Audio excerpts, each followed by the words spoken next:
Hey everyone, let's go live.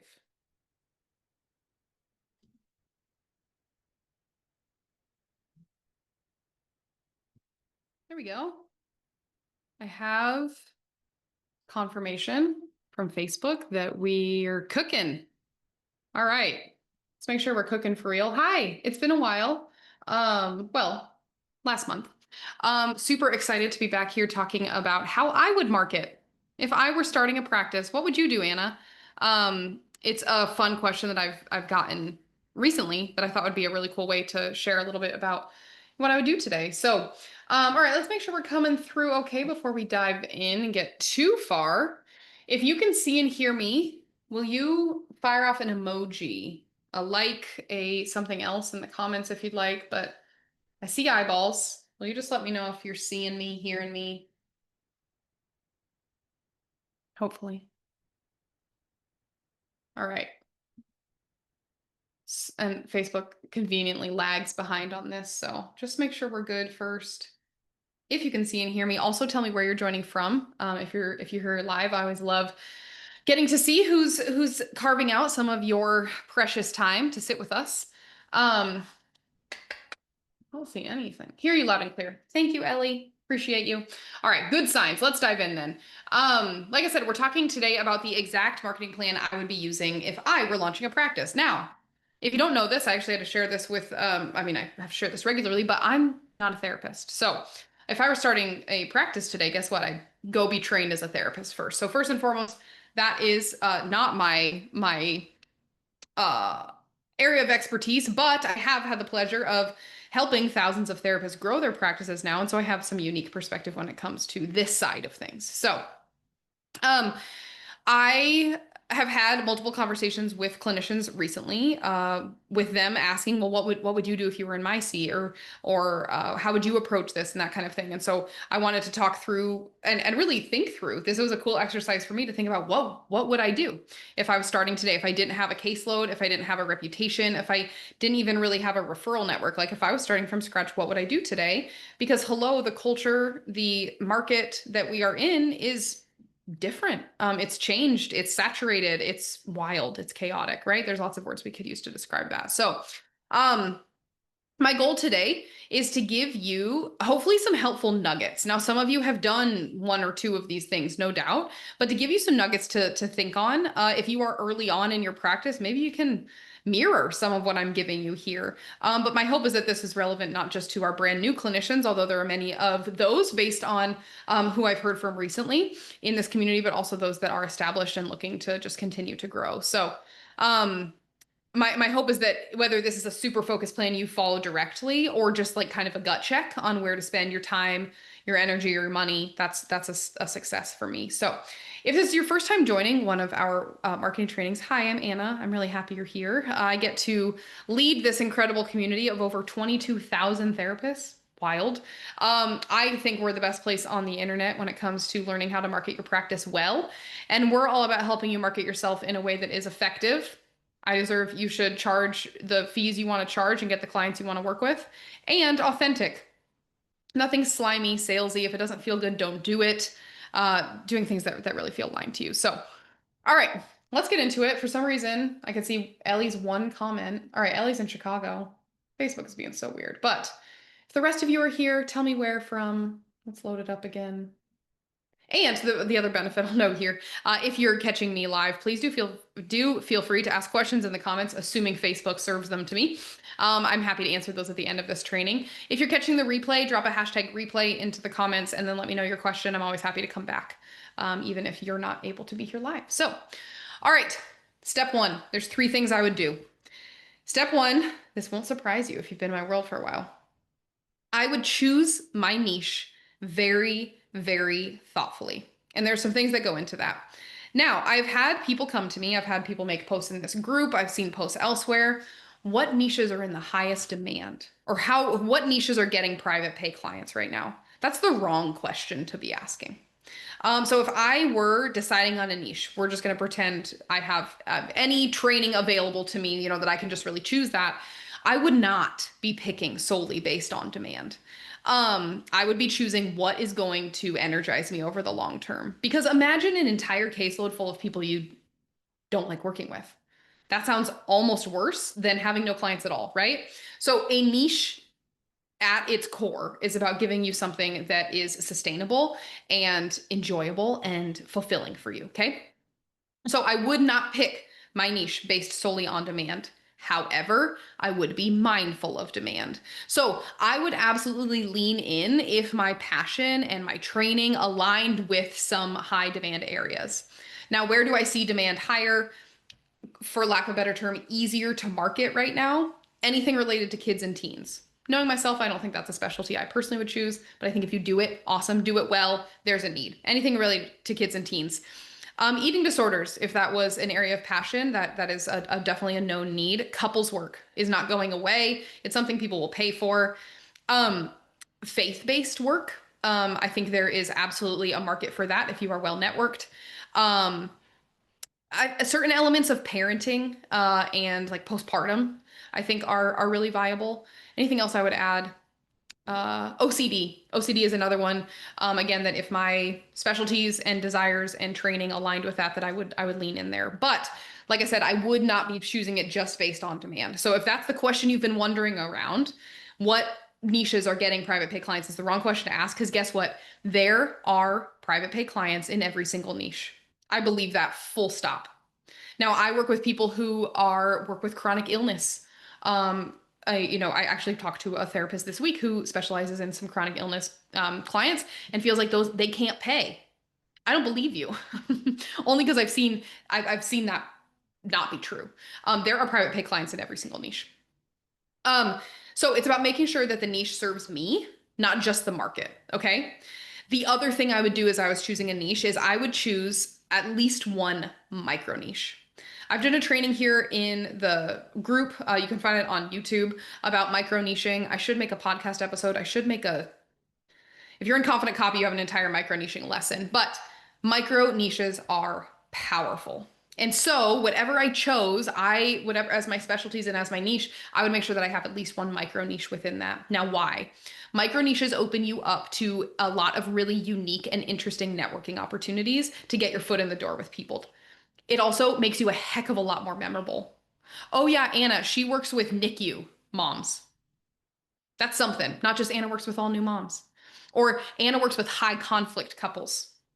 Probably not something I should do as a brand new clinician, but you can see what I mean. There's something memorable about that. Not just couples, high conflict couples, not just moms, NICU moms. I would choose a micro niche underneath the umbrella of my primary niche, because that would open up some really cool opportunities and avenues for marketing that the more general niche might not. So I would make sure it's complementary. It wouldn't just be like, bolting it on to the rest of my niche, but I would absolutely do that. You can learn more about my micro niching approach in that training that I've done before.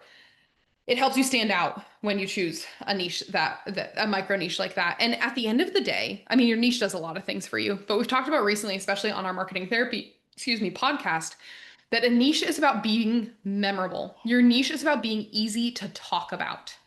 Okay. People need to know how to refer to you. If they don't know how to talk about the work that you do, how can you expect them to tell people? Right. So one of the things about a clear niche and a micro niche is that it opens you up to being memorable and to being easy to talk about. Like I said, there's also the really cool networking opportunities there. So that's how I would approach the niching process. Starting first and foremost with what gives me life, what gives me, fulfillment and joy. Where do my clients see great outcomes? Where can I see myself staying over the long term? Not to say I'm married to my niche for the rest of my career, but what's going to fill my cup? Okay. Are there any elements of what's going to fill my cup that I know are in high demand that I can lean into? And what would be a micro niche that I could really include, not only focus on, but include in my marketing that could help me be memorable and open me up to some unique networking opportunities? So that's what I would start with. I'd figure out the niche thing first. If you don't know your niche and you're just out there meandering around the marketing land, you're going to have a hard time. Okay. We refer to your niche as your North Star because it is your internal compass for what you do and don't do, for what you say and don't say, for who you talk to and who you don't. It's critical. Okay. So that's the first thing. I would choose my niche really, really thoughtfully, and I would include a micro niche in that. All right, step 2. Now, you're probably going to roll your eyes and say, of course you would, Anna. This is what you do for a living. But I really sat with this. I was like, all right, if I didn't know what I know about making a website, would this still be my next step? And you know what? It would. So step two is that I would invest in a website that reflects the practice that I want to build. I would prioritize starting my website off on the absolute strongest foot possible. Now, the way that I would do that would depend on my budget and my time and all of those factors that fall into this. But again, this is an ideal world. What would I do? I would not wait until I felt 100% ready. I would not wait until I felt like I had enough time under my belt. I would start with creating a site that reflected the level of professionalism and clarity and expertise and experience that I wanted to be known for from the very, very get-go. So obviously we'd be clearly communicating my niche there. People would feel very, very seen and safe. They would immediately know that I was a therapist for them. And they would have an experience there that was memorable, that made me um that where they landed on their end and their perceived value of me was increased because of what they experienced on that website. I think that's the breakdown in opportunity that some clinicians miss out on when it comes to their website is if you have a really strong, beautiful, effective website, you are automatically, without sometimes even them reading anything, increased your client's perceived value of the work that you do. Now it's perceived value because the value of the work that you do doesn't change depending on what your clients think. But what they're willing to pay for therapy, how quickly they're going to reach out to you, how committed they're going to be to the process, that is informed by how much they value you. And so if the experience that you offer can be at that high level, then their value and their standards will rise to that level. I've talked a lot on the Marketing Therapy podcast recently about the halo effect, which is a proven psychological concept that our first impression of a brand informs our entire belief system about it. So when you walk into a boutique that like smells good and all of the hangers are like 2 finger widths apart, and someone walks up to you with a glass of champagne and asks if they can help you with anything, you're going to expect to pay more at that brand. And the feeling that you're going to have about that brand is going to be a whole lot different than if you walk into Walmart. Someone says, "Welcome to Walmart." They're wonderful. And you are off to find whatever you want. Your perceived value of those two experiences is very different just based on that first interaction. Okay. You can lean into that as a therapist. And so I would prioritize that. And I would prioritize that more now than if you'd asked me this question 3 or 4 years ago. Because I really do feel that it matters more than it used to. Because your site is where people make decisions about you. They form beliefs and they make decisions. And I want to be as in charge of that decision as I possibly can be. And I want to set the expectation of the level of my service and the level of experience people are going to have with me right away. So it's about a website that doesn't just look nice, but is pulling people closer, right? And inviting them to take that next step. So I would take my website very, very seriously. Very, very seriously. That would be my step two, is making sure that it's reflecting the practice I want to build from the get-go. I can think of a client of ours. We launched her website earlier this year, and she's brand new to private practice. Not brand new. I think she was about 6 months in, but fairly new to private practice, and came to us and was kind of like this. She's like, I need it to be good now, like getting started. I know I'm in this for the long haul. I'm committed to it. And it has been really cool to see what has happened since we've launched that website. I actually checked in with her, I think 2 weeks ago. She and I sat down, and she's getting incredible inquiries from right fit clients. The practice is growing. She's adding specialties. She's getting trained. And she has this thing. People are coming to you and saying, "How are you getting clients? You're new. How are you doing this?" And she's telling them, and now she's going to charge consultation hours and all that, which is great. But I have seen the way that it sets a foundation and kind of a tone and trajectory for a practice that in this market is priceless, quite frankly. So that's my step two. All right, my step three is where you might be able to leverage some nuggets. I would get visible ASAP. Now, if you've heard me talk before about the client journey, we know that there are 3 phases clients go through when deciding if they're going to work with you. So they start at unaware. All they know is they have an issue. They don't know your name. They just know they need to go to therapy. Then they become aware of you. They know your name. They learned about you somehow. Doesn't mean they want to work with you yet. It's only when they get to the 3rd phase, sure, They're sure of you that they decide to reach out. Your marketing's job is to cover this journey. Well, the website I was just talking about in step 2 is really doing that sure for us, right? They need to get to the website, and then the website says, hey, I'm the therapist for you, and they reach out. The awareness, helping people become aware of you, the visibility is the other key piece of marketing. And I would take that incredibly seriously from the get-go. And guess where I would start? I would start with all the people who already trust me. And now I don't mean like milking dry all of my friends so that they never want to talk to me again, and all of my acquaintances, and never shutting up about my practice. That's not what I'm talking about. I'm not talking about MLM style stuff. But I am talking about leaning into the people with whom I already have relationship. I did an entire podcast episode about transferring trust and how powerful and valuable that is in this market. That if people recommend Sam the plumber, I'm going to trust Sam the plumber a whole lot more than the guy I found in the yellow pages. Okay. We can do that in the therapy world as well. So I would be leaning on all of the existing relationships that I have. I would tap into, one moment, Bucky's cup, my personal network. When we look around at the people in our world, we're all friends with a couple of like connectors, people that know people who just are like that. I would get really comfortable talking about my work, not in a send me clients, I'm new, I need clients, but like this is the work I love to do.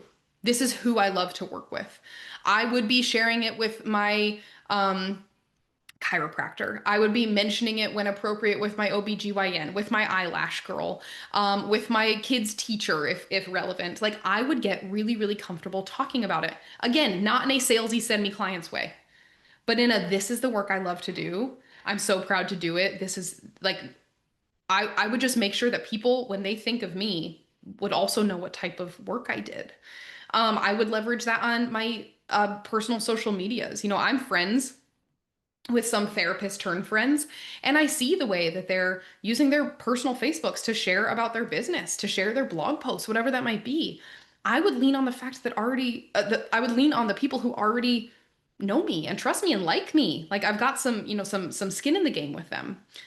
One other thing about getting visible, if I were starting out right now, again, all time, money, energy, no, are no object, I would prioritize having an in-person location, even if one day a week, for the local visibility, the SEO opportunities, and the option for clients. I think today, in person, not to say you can't be successful online only. The clinician I was just telling you about who's having great success, she's online only. So it's not to say that you have to. But again, if I was starting from scratch, I would prioritize an in-person location because I think that it offers you a lot of benefit in this post-pandemic SEO world. So I'm leveraging people that already know me and trust me. I'm in person at least once a week. And then I would commit to 1 or 2 visibility strategies, and I would do them with gusto. I would lock in, I'd put my head down, say, I'm going to commit to this for X amount of time.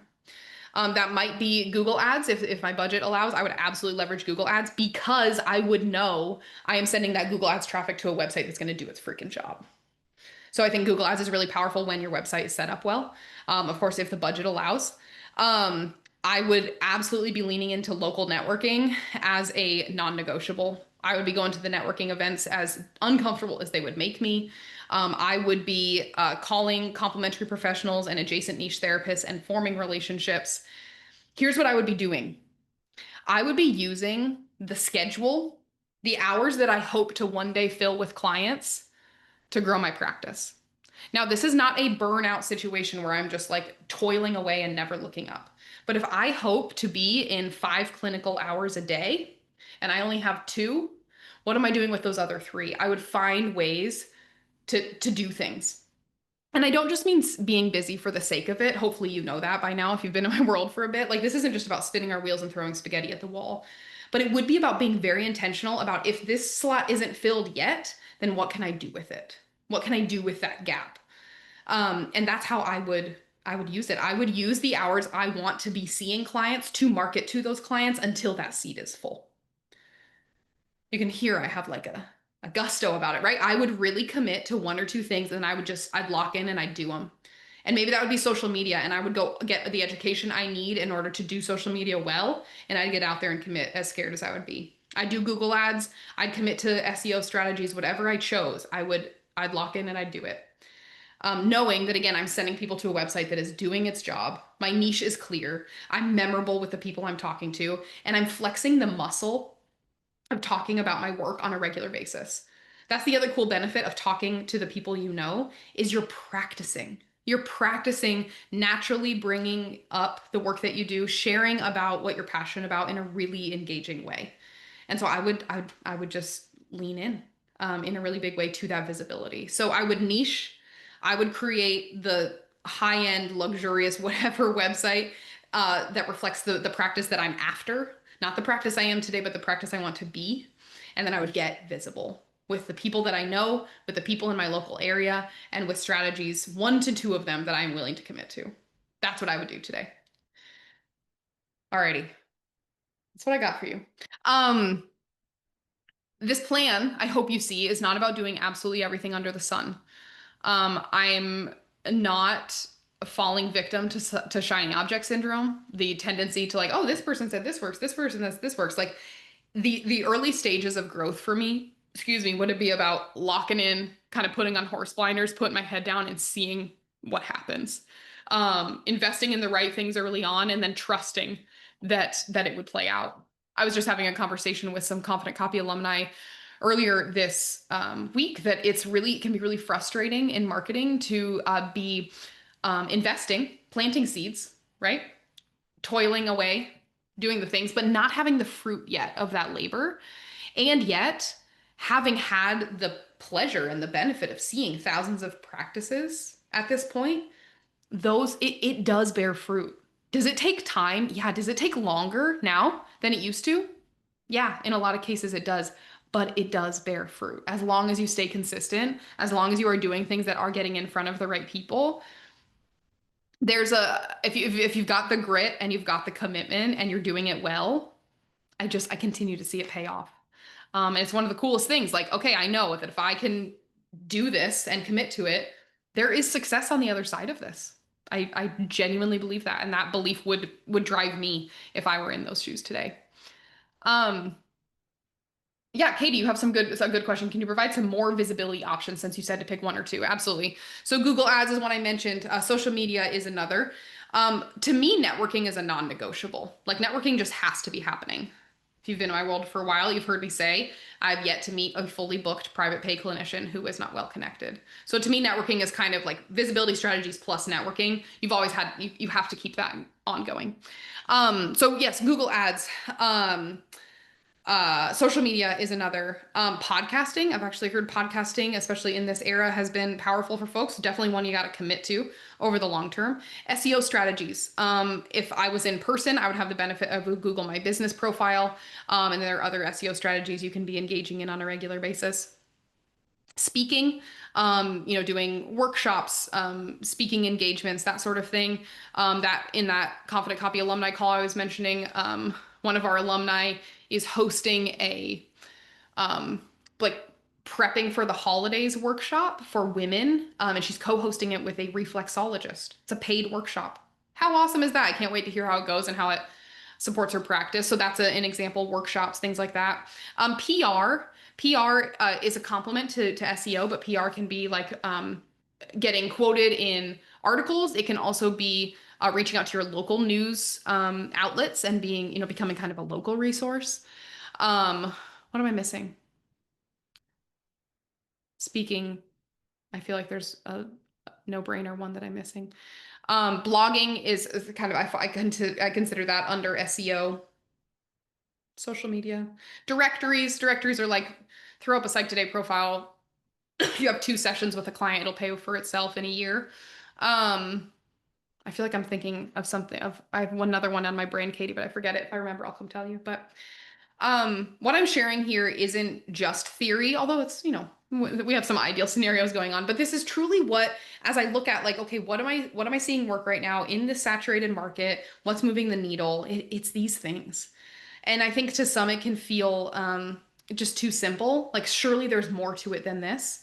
But if you talk to some of the most successful clinicians in your sphere, some of the most successful clinicians I know, and I asked what they did, it'd be pretty similar to what we've listed here. Now, some of them have kind of breaks, lucky breaks in other ways, but these are the themes that I see in today's most successful therapists, even those starting out. Um, if you haven't heard, we sent out an email today, but we have some really good stuff coming for our Black Friday sale. We do it every year, but this year is 100% the best it's ever been. And this is tools, we include tools for all of these pieces. Magnetic niche method, which is my signature mini course that I released earlier this year because I really felt like clinicians deserved guidance on not just choose a niche, but like here's how to choose a niche well, and here's what to do, and here's how to say it. So that's on sale. Confident Copy, which is our signature program for helping you bring all this to life. A brand new branding intensive. If that middle piece, the like website that feels exclusive and high end is important to you, then the signature brand intensive, all of our programs, all of our templates are on sale. If you're really serious about getting serious about your marketing in 2026, it's the way to go. It's our biggest sale of the year, all of our deepest discounts. And we opened up our early bird list today. Our early bird list, if you sign up, we send out daily doorbusters. So you save an extra 10%, which is like you can save up to, I don't know, $250 more on top of things. So significant. We also have, if you're like, Anna, this all sounds really great, I'm not interested in doing that by myself, I have ways to help there too. We have 2 spots left for done for you. One copy project and one full suite, which includes copy and design. Those are booking for December. We already have some projects booked into January, but a handful of December slots. So if you would like to book in with us before the end of the year, really go into 2026 with that solid website you've been dreaming about, we would love to support you there. Any of these, you're welcome to send me a message or drop a comment. If you have questions about these, we can hop on a call to talk about done for you. I can send to the Black Friday page, walkerstrategyco.com/bf25.